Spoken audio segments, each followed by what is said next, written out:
Guys ನೀವು 3 ಜನಕ್ಕೆ ಒಂದು ಚಾಲೆಂಜ್ ಕೊಡ್ತೀನಿ ಕಣ್ರೋ. ಯಾವ ಥರ ಚಾಲೆಂಜ್ ಅಂತಂದರೆ, ಇವಾಗ ಈ ರೋಡಲ್ಲಿ ಏನಾದರೂ ಗಾಡಿ ಹೋಗ್ತಾ ಇದ್ರೆ ಆ ಗಾಡಿನ ಅಡ್ಡ ಹಾಕ್ಬಿಟ್ಟು ನೀವು ಜಸ್ಟ್ ಅವ್ರ ಹತ್ರ 5 ರೂಪಾಯಿ ಕಾಯಿನ್ ಇಸ್ಕೋಬೇಕು ಅಷ್ಟೇ. ನೀವು 3 ಜನದಲ್ಲಿ ಯಾರಾದರೂ ಒಬ್ಬರಾದರೂ ಇಸ್ಕೊಂಡ್ರು ಓಕೆ, ಮತ್ತು ಅವ್ರ ಹತ್ರ 5 ರೂಪಾಯಿ ಕಾಯಿನ್ ಇಸ್ಕೊಂಡು ಅವ್ರನ್ನ ಹೆಸರು ಕೇಳ್ಕೊಂಡು ನೀವು ಬಂದರೆ ನಿಮ್ಗೆ ಏನಾದರೂ ಒಂದು ಗಿಫ್ಟ್ ಸಿಗುತ್ತೆ. ರೆಡಿನಾ? ಹಾಂ, ಅಡ್ಡ ಹಾಕ್ರಿ ಗಾಡಿನ. ಈಗ 3 ಜನ ಹುಡುಗರು ಹೋಗ್ತಿದ್ದಾರೆ. ಸೊ ಚಾಲೆಂಜ್ಗೆ ರೆಡಿ ಆಗಿದ್ರೆ ಇವಾಗ ಯಾವುದೇ ವೆಹಿಕಲ್ ಬಂದರೂ ಅವ್ರು ಅಡ್ಡ ಹಾಕ್ಬಿಟ್ಟು ಅವ್ರ ಹತ್ರ 5 ರೂಪಾಯಿ ಕಾಯಿನ್ ಇಸ್ಕೋಬೇಕು guys. So A few minutes later.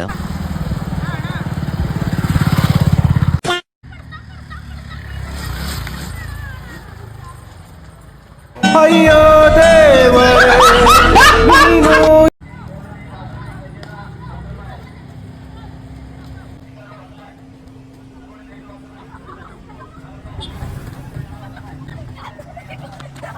So guys, ಅಂತೂ ಇಂತೂ ಹುಡುಗರು 5 ರೂಪಾಯಿನ ಕಲೆಕ್ಟ್ ಮಾಡ್ಕೊಂಡು ಬಂದ್ಬಿಟ್ರು.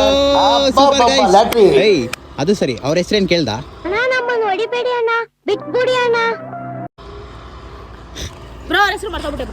ಕಾರ್ಯ ಹೋಗ್ಬಿಡ್ತಲ್ರ, ಅವ್ರ ಹೆಸರು ಕೇಳಿದ್ವಲ್ರ ಗೈಸ್. ಇವ್ರು ಅರ್ಧ ಕಂಪ್ಲೀಟ್ ಮಾಡಿದ್ರೆ, ಅವ್ರ ಹೆಸರನ್ನ ಕೇಳಿಲ್ಲ, ಬರೀ ಜಸ್ಟ್ 5 ರೂಪಾಯಿ ಕಾಯಿನ್ನ ಕಲೆಕ್ಟ್ ಮಾಡಿದರೆ. ಸೊ ಈ 5 ರೂಪಾಯಿ ಕಾಯಿನು ನಿಮ್ಗೇನೆ ಏನಾದರೂ 5 ರೂಪಾಯಿ ತಿನ್ಕೊಳ್ರಿ. ಬಾಯ್.